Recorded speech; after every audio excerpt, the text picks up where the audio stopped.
Ladies and gentlemen, help me welcome Andrew Manyika. All right.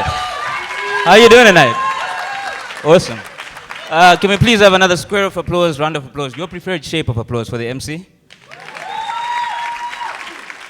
Yes, Poetry Africa. Thank you so much for having us out. I'm only going to be here for 20 minutes, all right? So, yeah, we're going to have fun tonight, guys. The first thing I want to say, yes, poet and comedian from Zimbabwe, which, as some of you already know, is one of the few countries in the world where patience, talent, perseverance, and hard work can lead you to more blessing. Because in Zimbabwe, patience, perseverance, more blessing, these are all people's names. So if you know one, they can lead you to the next. I've seen it happen 1,000 times. Yeah, it's been a good year for me, obviously, being a Poetry Africa highlight. But the year started for me, actually, with a trip to the US, where I was performing at a poetry festival there. Only on my way back did I realize how much American culture I had absorbed and been assimilated into. Because I realized that when I had flown in, my seat number was 57B, so I was coming to America as passenger 57. I was Eddie Murphy and Wesley Snipes. Then I come here to the Bel Air Hotel, and I'm like the Fresh Prince. It's like, the black guy trifecta has been accomplished. Peak blackness achieved. But yeah, here we are, Durban, South Africa. I used to live in South Africa, some of you will know, in Johannesburg. Poetry Africa has really made us feel very special, almost like celebrities. Yesterday we were signing autographs for the kids at a high school. So I feel like one of the local rappers, you know. No, this is serious, because you guys know this, that the local rap community in Mzansi are really determined to make sure that people read and appreciate the written word. You can tell because they don't even use words as their names anymore. They use letters, right? Because you've got your AKA, double HP, JR, Ma-E, the LES, and of course Nasty. That's the one. There you go. So I was in Mzansi during the xenophobic attacks of 2008, and there's nothing funny about that. Well, there is this one story. There is this one story. So obviously you guys will remember, like during the xenophobic attacks, people were trying to weed out foreigners, and what you would do was ask like a literal life and death question, and that was the weirdest thing. Like it was what is the elbow, right? But you had to say it in Zulu because when you pronounce it in Zulu, it's a very complicated word, I guess, to say. So it was like people walking around town literally saying yinle, yinle, yinle. So, you know, and of course you guys know that the answer is, hey, marked safe during the xenophobic attacks. Well done, guys, well done. Yeah, so Indololoan was the correct thing to say. But here I was, Zimbabwean. So we caught on eventually that, okay, this is the trick question. So they came up with a new question, and that question was, right? It was like, if a person cries, what comes out of their face? So this guy comes up to me. I'm in town, I'm working, living my life, pretty street. And he comes up to me, he's like, Wendod, so there I'm scared, I don't know what is going on, right? And I know this is the catchphrase, literally, the phrase they will use to catch you out. So I'm there. And I'm trying to answer this question, but I'm trying to answer the right way. I think about it for like 2 seconds, and then it clicks. So I look him in the eye. I'm like, I look him and I say, is bad.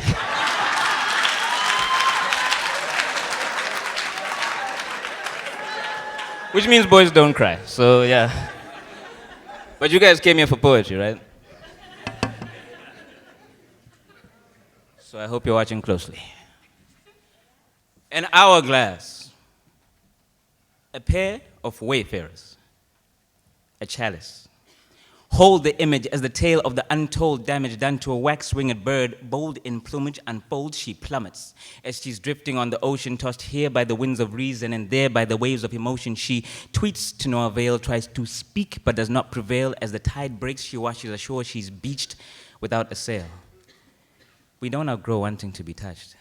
And she had never wanted it so much as she did while she waited on the silent sound to say that she could fly again. She lies in the sand and makes a mattress off the grains. With many hours past, she stands at last and shakes those grains into her hourglass and turns it. This is how her time amongst us begins. She has forsaken the form of the creature with broken wings. The bird has blossomed and become a human. Better yet, she has chosen the wayfarer form and become a woman in the meantime.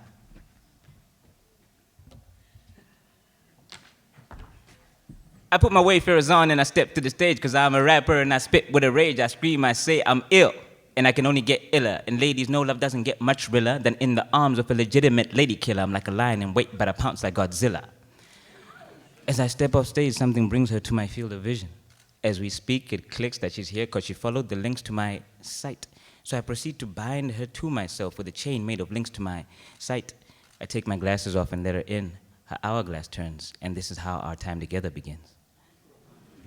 Months pass, but as we stand after a quarter, it strikes me that she's such a lamb to the slaughter, a sheep in the big city, or as she puts it, pig city. So we're stagnant, static, but the electricity activates her sexually, and with my wayfarers on, I try to sell myself this illusion that her ways fare on a road with me, but I'm disillusioned. You see, love or piety won't let me be a Pharisee, and given how far I see, I recognize the truth and abandon the player's doctrine. And without getting a doctor in, I diagnose her heart's condition. She's in love. I try to stop her before she starts the mission, but I'm late. So before this becomes the tale of a tragic blossom, I pull her to the side and try to explain to her that due to the former exploits of what I thought was my Magic Johnson, I'm ill. And I can only get iller. And yes, perhaps love doesn't get much realer. But if you choose me, you make me a literal lady killer because what's eating at me is lying in wait, but it'll pounce on you like Godzilla. But it's like she's not listening. It's like she's playing and picking Pokemon, pointing a finger at me and saying, Godzilla, I choose you. The paradox of the innocent bystander is that there is no innocence in standing by. So I'm guilty. Because I don't drive home the point that due to what we've done, we are warming ourselves with the fires on the cool side of the sun. We are still burning, and her eyes are churning. And in trying to trace the trajectory of her tears, I lose my way because they're lost in the laughter lines still lingering around her lips. She's smiling. We don't outgrow wanting to be touched, but sometimes what we don't choose is by who, where, or how much. I touched her heart and it splintered. She takes 2 shots. With the first, she clips her own wings and chooses to become earthbound. She abandons making bird sound, and with the second, she cuts a hole through the hourglass and turns it. And we stand watching our time running out. Finally empty, her hourglass has become our glass, a chalice. And from it, we both take sips. It's an act of love. It's done without malice, but as we do it, our dreams of the future are born, dance, and die in the mingling of our now mangled lips. Thank you.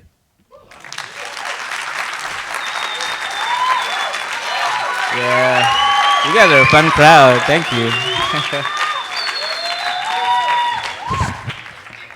So I came out of slam poetry as a culture. That's where I started performing. So seeing paper on stage, like, take it away. But I learned finally that it's okay to read on stage. So here I am. This one is called Bad Blood, or For My Friend Who Became My Landlord. I see I'm not the only one. There are so many phases to falling apart. I went mouth first. Once nimble tongue, now clumsy enough to trip landmines, I land mine on all the wrong buttons, while serrated edge teeth open wounds, opening an overdraft on the goodwill of our friendship. Broken promises issue from both sides of the mouth of a breaking man. I didn't think, not in 3 decades of sleeping, not even under full moons when the nightmares ran all night beside the overnight stallions. No, not in all of that wild dreaming did I imagine that I could wear the title that you gave me. I am falling apart, and close as we are, you are caught in the blast. I'm sorry. Still fixing my lips to frame the phrase, before the words can escape, the roof of my mouth caves. Bruised or broken, they still seep out from the debris in a tidal wave of saliva and sorrow. When we were younger, I didn't believe in the silence of the S in debris, and debut was debut. Now, but the thought of that sort of silliness was the type of silliness that we would share a chuckle over, but I have not been able to fish laughter out of your navel these last months. Nowadays, my words are shrapnel, swimming in your ear canal, joining capillaries, arteries, veins, tributaries, and you are taking everything to heart, using dimmer switches on the lights in your eyes, culling the number of teeth in your smile until out of the fullness of your heart, you call me the man who doesn't keep his word.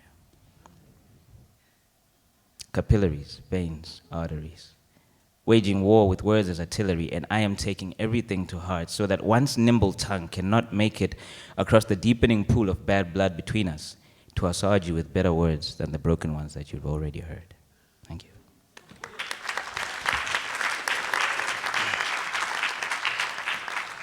So poets and love, what are you gonna do? Breakup poems, right, are gonna be brief because who likes to linger over that? This one is called Space Time, and it comes from the famous line, you guys know, hey, I need some space because NASA called and the space program is taking people, so, gotta go do my thing. I always wanted to be an astronaut, to Buzz Lightyear, whatever. All right. She said, I need a little space. I need a little time. I need a little something to clear out my mind.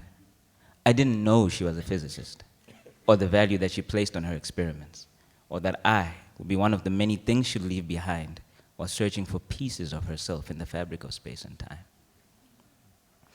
And then this one is called Refuse. Refuse as in trash, as in you treated me like garbage, and then decided it was beneath you to be seen sifting through the trash. So you left me lying in a heap, lying in the heap of refuse, keeping company with all the other unwanted things for which the former owners could now find no use. Thank you. We're having fun, right? You guys look like you're having fun. I'm glad. Thank you so much. You're very warm, very receptive, like lasagna. All right.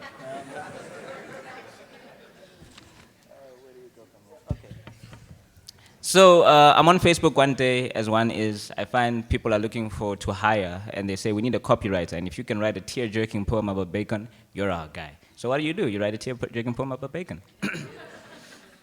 Bacon!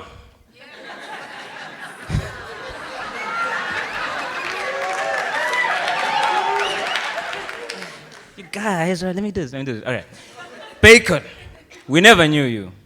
Yours was the sweet savor of a Saturday morning, scintillating scent transcending space and perhaps time, titillating taste teasing tongue and perhaps mind, placed on plates while I cleared the palate amongst taste buds you had pride of place, my mouth, your palace. Bacon. You who moved from forbidden fruit to breakfast staple. Oh, the hopeless emptiness when you were absent from the breakfast table. Devoured in a flurry of gobbledygook, we chowed and munched and gobbled. Now look, all that remains is a plate marked with grease stains and the unspeakable question lingering on our brains. Does it really come from a pig's rear end? I'm asking for a friend. My dear, dear friend Bacon, we never knew you. And perhaps that was for the best. Thank you.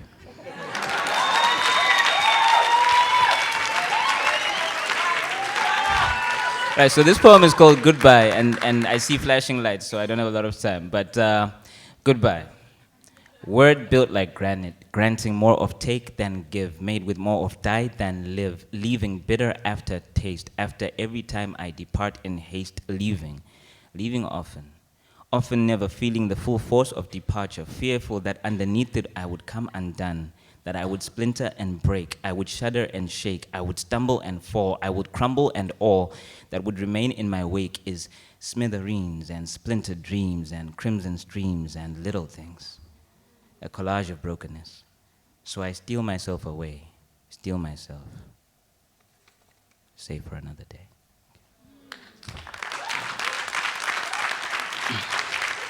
So I made you guys a promise on Monday that we would finish that story, right? You guys still interested, right? Because not every series gets renewed for a second season, so we can, all right, it's fine. She said, how come you never take off your ties? I said, because you never take off your lies. Wake up, you're fine. You only need to make up your mind. She said, I get that you're the poet here, but allow me to break down my make-up philosophy. I wear it because being colorless means being plain old black and white, and those two extremes are simply too extreme for me. So why don't you, Mr. Poet, tell me something philosophical about looks? I told her, look, if it's philosophy you want, you should really be about books, but okay, I'll bite. To me, it seems pretty apparent that for you, colorless really means transparent. More than a disdain for being plain, behind color, you seem to find a cloak for your pain. She says nothing to object, but allows me to stand there and witness her process. So she stands on the foundation of the sculpture that she's making to base herself on it.